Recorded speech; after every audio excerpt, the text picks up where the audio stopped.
Bom, vamos começar a segunda apresentação, né, em torno da topologia da cadeia borromeana na psicanálise, colocando algumas questões que foram propostas por Lacan, mas em seguida eu vou fazer comentários sobre o seminário 21,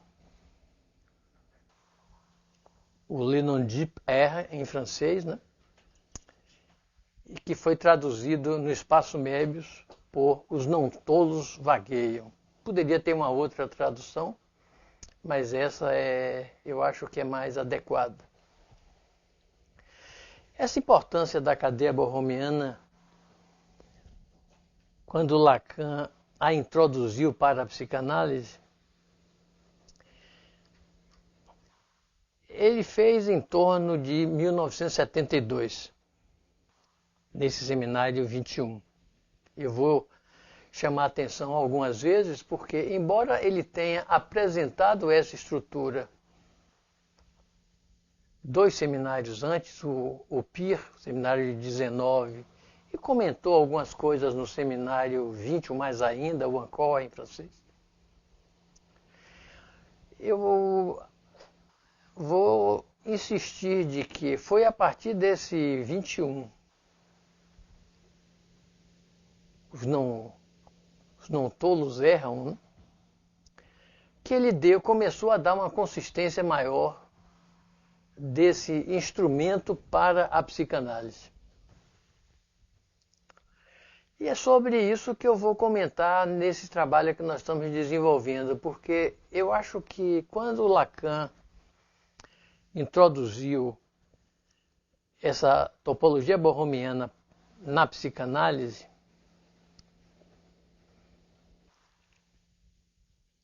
é uma questão que vem dar um efeito importante à prática analítica. Eu diria que muda bastante a prática analítica. É interessante levar em conta certas condições que Lacan foi apresentando, porque nós sabemos, quando acompanhamos o ensino dele, os trabalhos que foram desenvolvidos a partir disso, de que de 53 até 72, eu vou chamar assim, nessas duas datas, né, ele trabalhou muito com 3 dimensões que ele propôs em 53, o real, simbólico e imaginário. Mas ele insistiu nesse período a sempre trabalhar 2 de cada um deles, ficando excluído. Então, se nós acompanhamos os seminários, todos que foram publicados até agora, né, tem sempre essa relação do simbólico imaginário, do imaginário com o real com o simbólico, e um que ficava um pouco fora disso. A partir desse período, que eu chamei a atenção, 72 em diante, Lacan vinha insistindo e querendo fazer uma condição trinitária da prática analítica, de que o real, simbólico e imaginário fossem operados de uma maneira constante e permanente, os 3, na prática da análise. E é assim que é da agora em diante. Quando nós estamos tratando dessa questão, chamando a atenção para quem está começando para a psicanálise, quem se interessa para a psicanálise, de que essas 3 consistências que Lacan propôs, elas estão sempre presentes na prática analítica. E quando Lacan introduziu a cadeia borromeana, ele começou a chamar a atenção a qual seria a consistência da cadeia borromeana. E é importante porque ele vai desenvolver isso antes até do seminário 21, esse que eu estou comentando, mas é a partir desse seminário que ele formaliza de uma maneira bem precisa aquilo que ele queria desenvolver. Então, a cadeia borromiana aparece como uma estrutura que Lacan vai insistir que não é um modelo, porque se fosse um modelo, apareceria dentro de uma consistência do imaginário. Ele também distancia do simbólico, afirmando de que a psicanálise, sobretudo a partir dessa condição borromiana, não se trata de uma metalinguagem, de algo que desse uma predominância ao simbólico, mas ele vai aproximar essa estrutura borromiana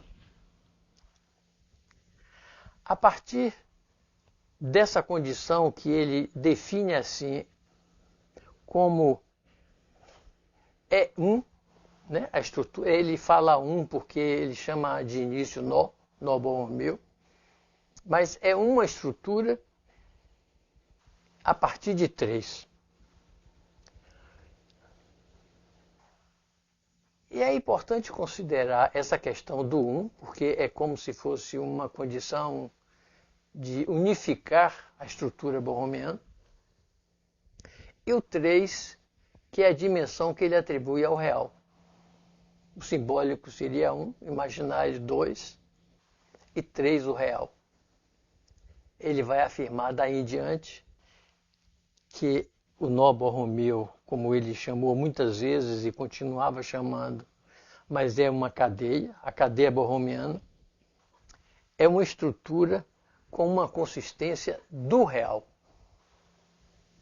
Isso tem um efeito importante, porque se nós damos uma prioridade à linguagem como aquilo que vem primeiro, seria descritivamente dar um valor inaugural ao simbólico. Descritivamente é absolutamente correto. Mas quando nós passamos para a prática analítica, para aquilo que se desenvolve nessa relação discursiva entre o analista e o analisante, eu vou insistir nisso outras vezes, o que vem primeiro é o real. É um espaço de gozo, é um campo de gozo que serve de lugar para o sujeito. Nós vamos ver isso depois com a escritura da cadeia borromiana planificada. E a partir daí, ele tem que saber o que fazer com isso. Como aprender o que fazer com esse real que o afeta, eu vou dizer assim, desde o início da sua existência, mas de uma maneira topológica, mesmo antes da sua existência, mesmo antes dele ter sido concebido, essa condição linguageira já interfere sobre cada um sujeito, cada um de nós. Porque nós vamos tratar de comentar sobre isso nesse seminário, como é esse efeito topológico que afeta o sujeito de uma maneira permanente e consistente, mesmo antes da existência dele. Então, quando Lacan foi colocando isso, ele chamava atenção na época para essa condição que é do real e insistia na condição de que a cadeia borromiana, sendo concebida de início num espaço acima de 3 dimensões, portanto, acima do nosso espaço comum, que é ainda de 2 dimensões, ele sugeria que a cadeia borromiana fosse aplanada numa superfície comum de nosso espaço. Ou numa folha de papel, ou no quadro negro, ou no quadro, de qualquer maneira. Para que ela pudesse ser modificada, ela pudesse ser mobilizada na análise, eu vou dizer assim, reescrita a cada momento pelo analisante. E isso é importante, porque como o sujeito que conta na análise é o analisante, é ele que reescreve a cadeia borromiana a cada momento quando fala. Isso é da responsabilidade dele, e nós vamos ver que outras responsabilidades ele adquire a partir desse momento que Lacan formalizou a estrutura borromiana na prática analítica. Outra condição importante que ele traz em relação a essa estrutura que nós estamos apresentando agora é de que durante muitos anos do seu trabalho ele manteve uma relação binária do sujeito com o objeto.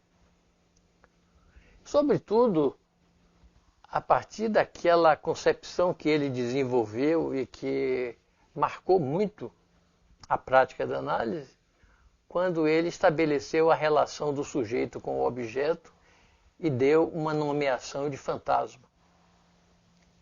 Uma condição que nos ocupa o tempo todo, que nos obriga na prática da análise a dar um valor a isso.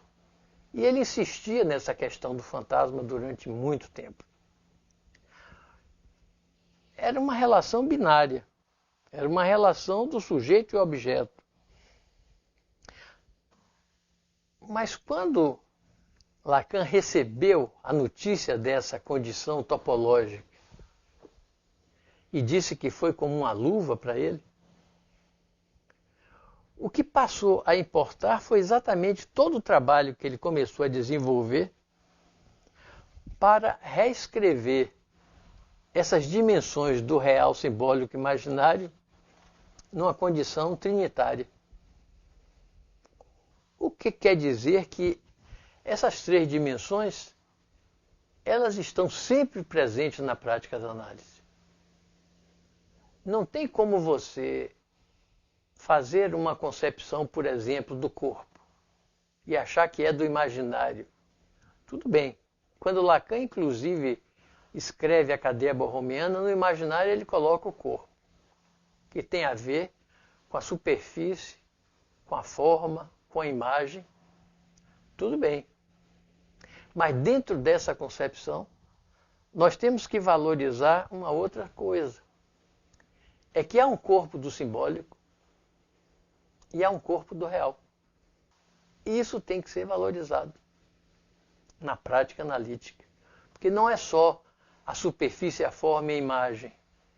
É aquilo que chega em dizeres que fazem parte da existência do sujeito e daqueles que envolvem o sujeito, que chegam para ele. É como você chamar o filho de meu bichinho. Pode parecer que não tem nenhuma importância, mas tem.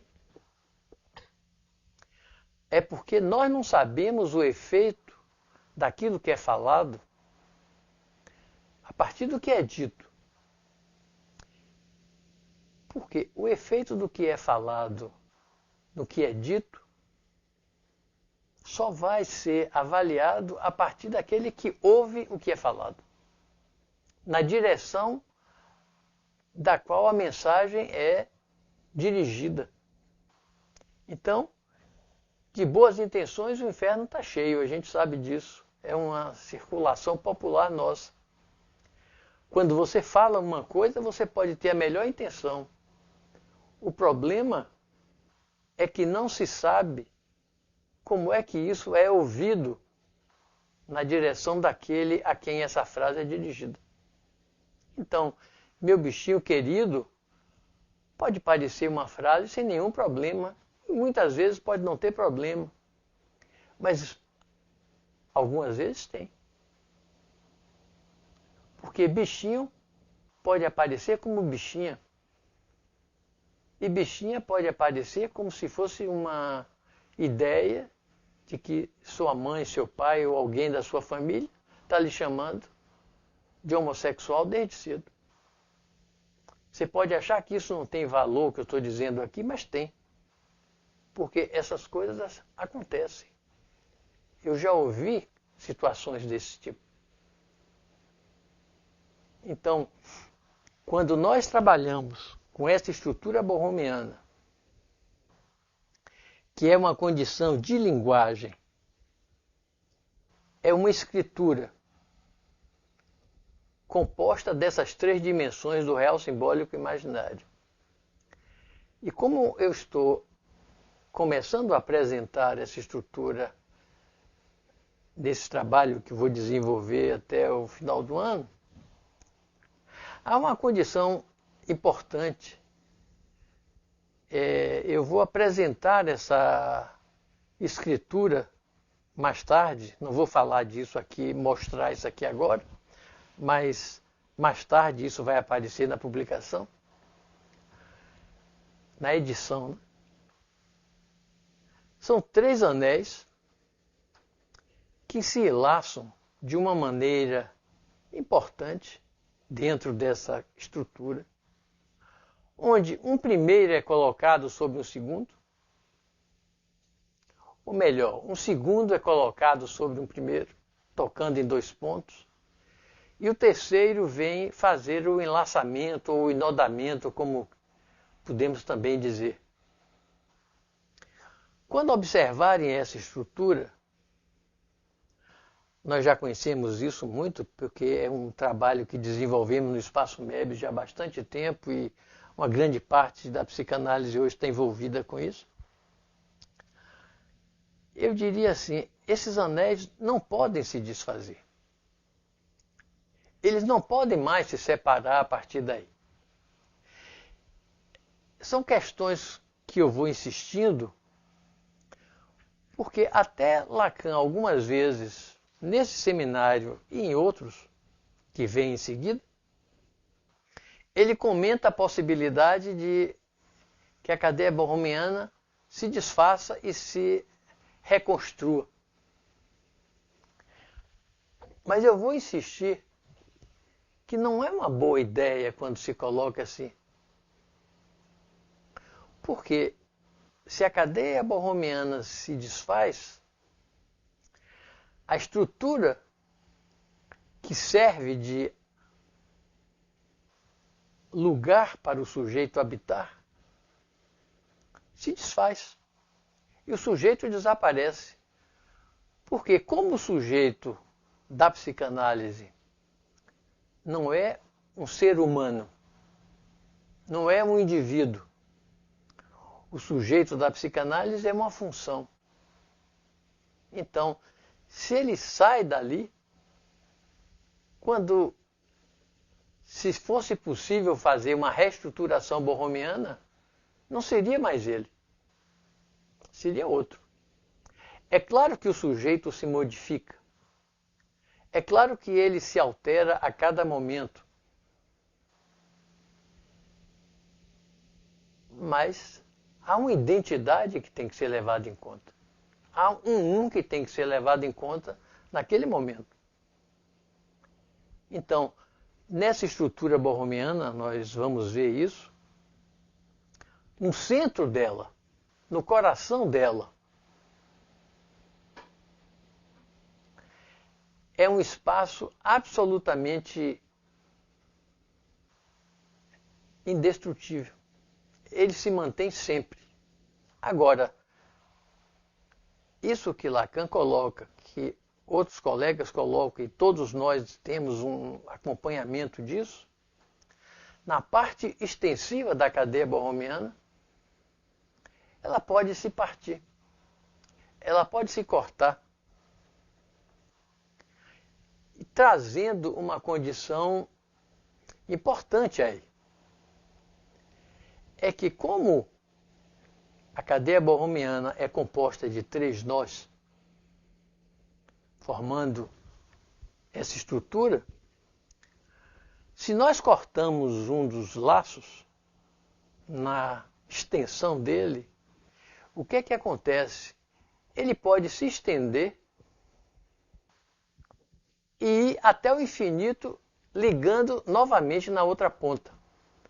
Isso é topológico, isso é matemático. É assim que funciona. Então, é possível que isso aconteça? É, tudo bem. Mas a estrutura se mantém sempre a mesma para cada um. Porque isso é que é importante. É a unidade, a condição unitária da estrutura borromiana. E a extensão do que acontece para cada sujeito. O que é que esse seminário começa a colocar e que a gente desenvolve? Há certas coisas que são muito esquisitas, que circulam na cultura e que têm uma contribuição da psicanálise com isso. Por exemplo, quando nós ouvimos falar de um inconsciente social. Não existe isso. O inconsciente é uma condição singular. É uma condição de cada um. E é tão importante essa condição que a cadeia borromiana traz,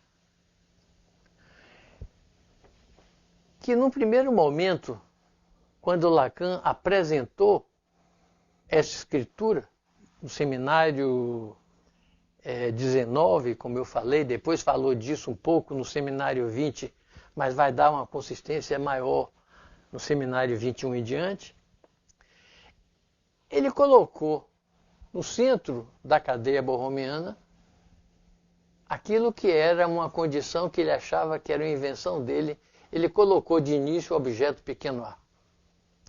Algo que se separava, algo que caía na constituição do sujeito. Quando ele vai formalizando a estrutura borromiana, ele propõe uma condição importante que aparece bem específica no seminário anterior a esse que eu estou comentando, onde ele faz uma equivalência do objeto pequeno a ao sujeito. E qual é o efeito que isso traz? É que Lacan fez uma substituição na estrutura borromiana, tirando do coração da cadeia borromiana o objeto pequeno a e colocando o sujeito naquele lugar. Eu vou chamar a atenção para isso porque é algo que é fundamental para a prática da análise. É algo que é fundamental para o nosso exercício como analista. Porque a partir do momento que o sujeito ocupa o coração da cadeia borromiana, que não se desfaz nunca, a extensão dela pode, a intenção dela nunca. Lacan atribuiu ao sujeito a condição de um artesão. Ele usa essa palavra, eu acho interessante. E o que é que ficou colocado com isso? É que o sujeito, dentro da concepção analítica, eu vou insistir assim, lacaniana, o sujeito torna-se responsável por aquilo que vai acontecendo a ele. Eu vou dizer assim, não é uma questão genética, não é uma questão da natureza, não é uma questão divina, é uma questão da responsabilidade do sujeito naquilo que vai acontecendo a ele desde cedo. É claro que se nós pegamos uma criança recém-nascida, se nós pegamos uma criança que não tem ainda um acesso importante à fala, tem a linguagem, porque a linguagem é primeira, está aí o tempo todo. Ele fica muito vulnerável àquilo que chega até ele. vou chamar a atenção para isso do que chega até ele, porque a linguagem chega até ele. As palavras chegam até ele. Os pensamentos chegam até ele. Então, essa escritura borromiana traz duas condições que eu vou insistir nesse momento, que são muito importantes na nossa prática e na nossa concepção desse efeito para cada um. Nós não somos seres pensantes, como habitualmente é colocado isso na cultura. Se nós olhamos dentro dessa concepção, nós somos seres pensados. A estrutura da linguagem, e nós sabemos que Lacan modifica essa estrutura da linguagem, não é a linguagem dos linguistas, não é a linguagem saussuriana, não é a linguagem que serve à comunicação, é uma linguagem que provoca efeitos, provoca marcas sobre cada um naquilo que é possível. Porque essas marcas se escrevem na carne que faz parte do corpo. E isso tem consequências para o sujeito. Mas nós somos seres pensados, porque os pensamentos vêm através dessa estrutura da linguagem. Nós podemos até controlar um pouco os pensamentos na hora que falamos, tudo bem. Obedecemos a uma certa gramática, tudo bem. Mas eles chegam. E é por isso que, na prática da análise, logo nas primeiras sessões de entrevistas, o que seja, aquele que seria, ou que será o analisante, né, se ele aceita, ele é informado de que ele deve falar o que vier à sua cabeça. Eu digo sempre assim, não importa se palavrão ou reza. Ali você está autorizado a falar qualquer coisa. Isso tem uma importância porque muitas vezes o analisante, quando vai dizer alguma coisa, até quando vai soltar um palavrão, pede desculpa. Nesse momento, é preciso saber a quem ele está pedindo desculpa. Porque se eu, como representante do objeto, na condição de analista, digo para ele, fale o que quiser, de palavrão a reza, quando ele pede desculpa, não é a mim. Porque ele está autorizado a falar o que quiser. Até me xingar se quiser, tudo bem. Não é problema. Isso acontece muitas vezes. E se acontece algum xingamento, eu não tenho que tomar isso de uma forma ofensiva a mim como analista. Eu tenho que ver o que é que isso quer dizer na fala dele. E mais do que isso, só ele pode saber. Porque essa condição que eu colocava há pouco, do sujeito no centro da cadeia borromiana como artesão, ele se torna responsável por todas essas coisas. É claro que o pensamento do xingamento veio até ele, mas ele poderia não dizer, ele disse. Ele é falado por essa estrutura da linguagem que, nesse período, possibilitou a Lacan construir a cadeia borromiana. Então, eu dizia há pouco, nós não somos seres pensantes, nós somos seres pensados, o pensamento chega. E aqui agora, embora Lacan tenha designado o sujeito em um certo momento de parletro, que dá uma tradução para o brasileiro de ser falante, na estrutura, no rigor da estrutura, nós somos seres falados. A estrutura da linguagem, essa condição que Lacan construiu, chamando de, em francês, la langue, e que eu acho uma boa tradução e transcrição para o brasileiro como la língua em lugar de a língua, ela nos afeta desde cedo e ela se serve de cada um, sobretudo na análise, para transmitir algo, para mostrar o que é que vem e que afeta a cada um a cada momento. Porque se na estrutura linguageira, nossa condição comum de linguagem, se eu disser assim, pai é pai, azul é azul, mãe é mãe, tudo bem, estamos todos de acordo. Mas quando nós estamos dentro da prática da análise, na condição de representante do objeto, causa do desejo para o sujeito que é o analisante,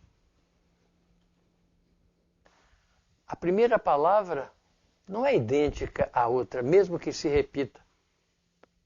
Pai é pai na análise, numa análise em intenção, portanto, não corresponde à mesma coisa. Isso é importante e a cadeia borromeana traz isso de uma maneira muito singular e operativa, porque se nós levamos em conta essa trinidade do real, simbólico e imaginário, as palavras, quando são faladas, elas não têm o mesmo valor. Elas podem sair com um valor bastante determinado, gramatical, correto, tudo bem. Mas quando elas chegam àquele que ouve, é diferente, como eu dizia há pouco. Então, isso a estrutura borromeana mudou. E o sujeito fica como uma entidade responsabilizada por isso. E mais ainda, quando nós estamos operando na análise e trabalhando de início com esse seminário que Lacan nos trouxe, né? O seminário que ele fez nesse ano chamado Os Não Tolos Vagueiam, ele vai começar a colocar uma série de questões importantes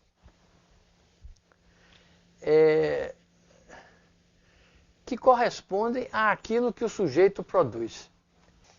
Bom, estava colocando essas questões que são importantes dentro da concepção da psicanálise, da prática da psicanálise através da cadeia borromeana. E tudo aquilo que se modifica, porque eu falava há pouco do sujeito como um artesão, ele passa a ser responsável pelo que vai acontecer a ele. É claro que ele sendo pensado e falado, mas de qualquer jeito ele tem um compromisso com isso à medida que ele escolhe o que vai dizer e o que vai falar. Isso é um problema. Outro problema que a cadeia borromeana traz e que é importante que a gente considere, pelo menos que eu comece a apresentar agora, é que Lacan, quando sai do simbólico para o real, a noção do espaço e do tempo também se modificam. E isso é fundamental para a análise, é fundamental para a existência do sujeito. De que maneira? É de que se o espaço foi construído e nós habitamos nele, quando nós estamos dentro da prática da análise e formalizados através dessa estrutura borromeana, o espaço passa a ser algo que é construído dentro da própria análise pelo sujeito. De que maneira isso importa, né? É que se o analisante começa a falar de situações do passado dele, de como foi a infância dele, como foi a adolescência, a juventude, já é uma pessoa com uma idade madura, a estrutura borromiana toma um valor quântico e atualiza o espaço naquele momento. Por isso é que Lacan dizia que não há passado na psicanálise. É sempre presente. E o futuro vai acontecer, o futuro vai vir, vai advir. Mas o passado não existe. Porque quando o sujeito abre a boca e fala, o que conta é aquilo naquele momento. Então o espaço se modifica muito. É outro espaço. E isso tem que ser avaliado na relação da análise entre o analista e o analisante, claro. Em relação ao tempo, tem uma outra questão importante que nós temos trabalhado isso aqui no Espaço Mébius, que é aquilo que Lacan colocou como o tempo lógico. E ele estabeleceu de início, quando apresentou essa questão do tempo, uma condição bastante singular. Ele falava num instante de ver, portanto, uma questão com o olhar aí que conta, e eu vou dizer com a visão também. Um tempo para compreender em que o sujeito desenvolve uma série de construções sobre aquilo que vê, e o momento de concluir, quando ele determina um final para aquilo. É uma situação de um tempo rápido, quântico também, muito preciso na prática da análise, que Lacan propôs isso durante anos dessa forma. Eu estou insistindo desta forma porque a partir do momento que ele começa a trabalhar com a cadeia borromiana e que dá um valor quântico à prática da análise nesse aspecto, esse tempo lógico também se altera. De que maneira? Ele sugere que se acompanhe isso de uma outra ordem. Ele fala assim, o momento de concluir interfere no tempo para compreender e determina um instante de ver. É uma mudança muito importante que nós temos que avaliar. Na prática da análise, como eu dizia há pouco, o sujeito sendo responsável por essa situação. Porque nessa hora, aquilo que acontece com ele como uma conclusão foi elaborado e foi iniciado por ele. Ele pode não saber sobre o que aconteceu, ele pode até não ter um conhecimento do que aconteceu, mas está, de alguma forma, presente na história e nesse tempo de análise que ele vai desenvolver e que ele vem desenvolvendo. Eu dou um exemplo, todo o pessoal que trabalha comigo no Espaço Mébius, que compartilhamos isso, de que em alguns momentos, mesmo sem ter um conhecimento sobre isso, o sujeito constrói uma pedra, bota no caminho para tropeçar. Mas aí eu vou dizer de uma forma mais rigorosa. Para tropeçar, para não ir adiante, para cair, para se machucar, que seja, ele constrói a pedra e bota no caminho. Isso é da responsabilidade dele.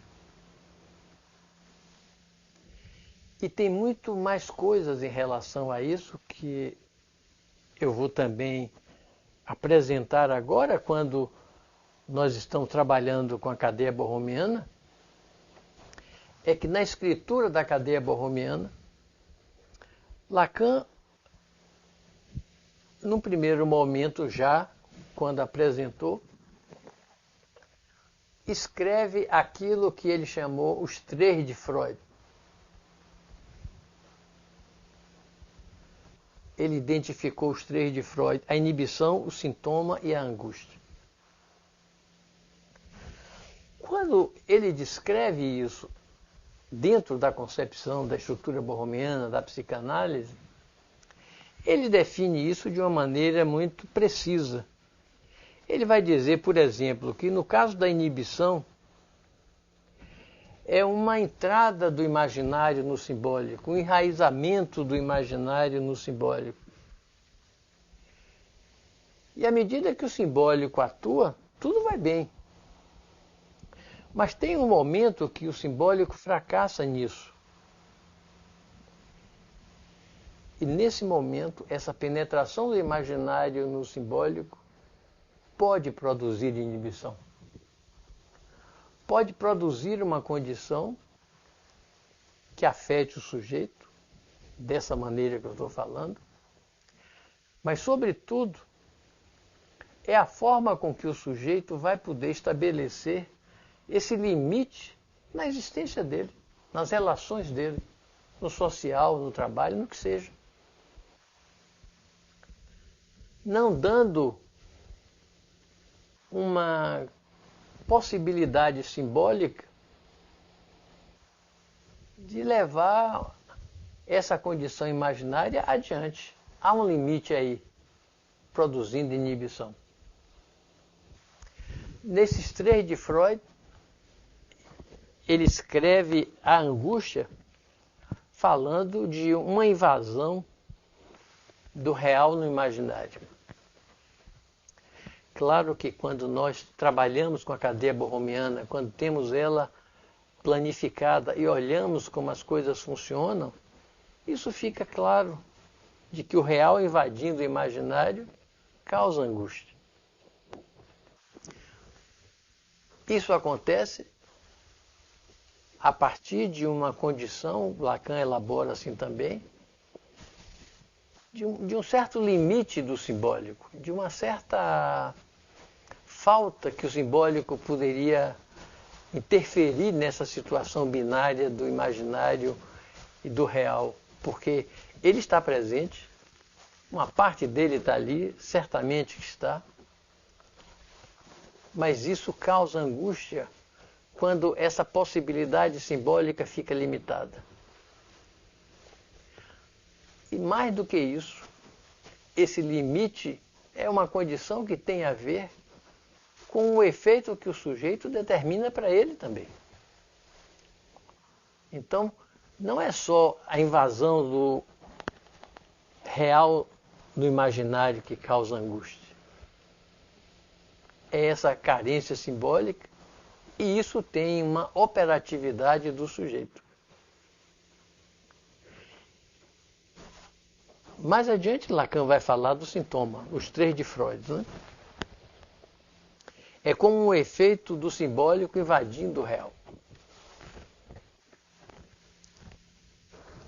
É claro que aí, mais uma vez, tem uma presença do sujeito. Mas o que eu quero chamar a atenção, e que me interessa muito nesse momento, é porque quando Lacan escreve a cadeia borromiana e coloca essa entrada do simbólico no real como sendo o sintoma, na extensão do sintoma, na continuidade do sintoma da cadeia borromiana, isso vai ficar depois colocado, vai dar lugar à presença do inconsciente. O inconsciente aparece nessa condição da cadeia borromiana como sendo essa extensão que o sintoma toma na cadeia borromeana, aparecendo dessa maneira. Mas aí tem algumas questões importantes. É que Lacan, a partir do desenvolvimento que ele vai dar à prática da análise, à teoria da análise, a partir desse seminário, ele vai afirmar que o inconsciente é um saber que o sujeito inventa e que o determina. É uma frase muito emblemática, é uma frase muito importante, porque se nós acompanhamos o desenvolvimento de toda a condição do que era o inconsciente de Freud até esse momento, eu vou certamente falar disso em outros instantes, não vou falar agora porque eu não teria mais tempo, mas tem um fato importante, é colocar o sujeito como um artesão que inventa o inconsciente que o determina. E se o sujeito é capaz de inventar o inconsciente que o determina, eu vou repetir isso que eu coloquei antes, ele é responsável por essas outras manifestações que acontecem com ele. Ele inventa os sintomas que tem. Ele inventa a inibição também. Ele inventa a angústia. Ele inventa outras limitações que aparecem na história dele. E isso é o lado que nós podemos considerar o horror da psicanálise. Quando Lacan começa a desenvolver essa questão da cadeia borromeana a partir desse seminário que nós estamos colocando aqui, né, Os Não Tolos Vagueiam, é uma tradução que eu acho importante que o Espaço Mébius fez. Letícia, uma colega nossa de Recife, ajudou muito nisso. Mas o vagueia aí tem também a possibilidade de ser traduzido por erram. E Lacan vai usar muitas vezes essa questão da polifonia nesse seminário.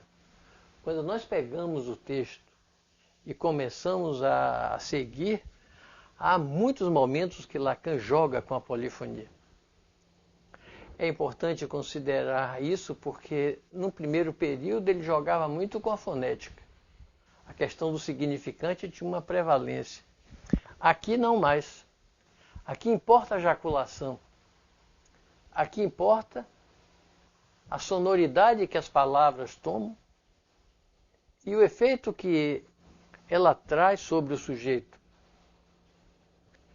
Nesse aspecto, ainda, eu colocava isso outro dia, não sei se fiz esse comentário no trabalho passado, mas Lacan, quando começa a trabalhar com esse seminário, ele chama a atenção da importância da jaculação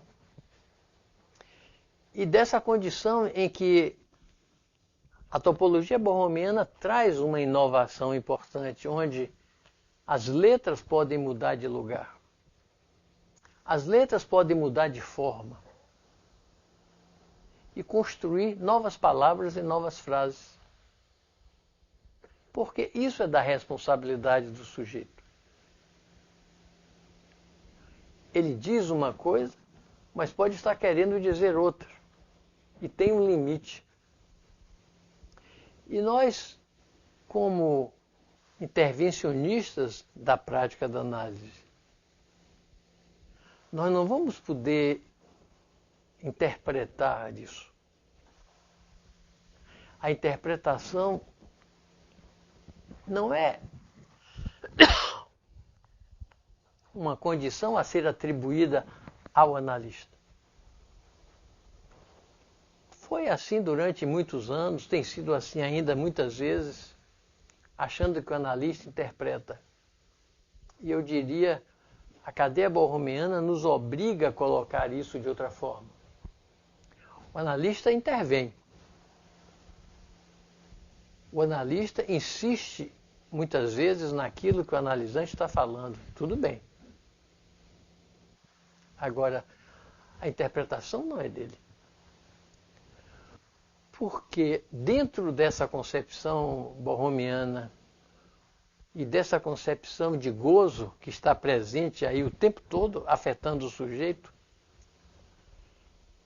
a interpretação passa por essa condição de gozo. E isso só pode ter uma responsabilidade do sujeito. É ele que é capaz de fazer isso. Porque à medida que ele, sendo convocado na análise pelo analista, ele pode fazer uma releitura do que ele disse, isso tem um efeito de gozo e pode ter um efeito de interpretação. Porque a análise vai possibilitando isso. Vai possibilitando que ele vá sabendo o que fazer para diminuir os efeitos que isso causa nele. Bom, nós teremos oportunidade de discutir isso muitas outras vezes. Eu agradeço o acompanhamento de alguns colegas que possam estar compartilhando esse trabalho juntos. E dentro em breve voltaremos a dar uma sequência a esse seminário 21 e ao efeito que isso traz para cada um de nós como analista e para os analisantes. Muito obrigado e até breve.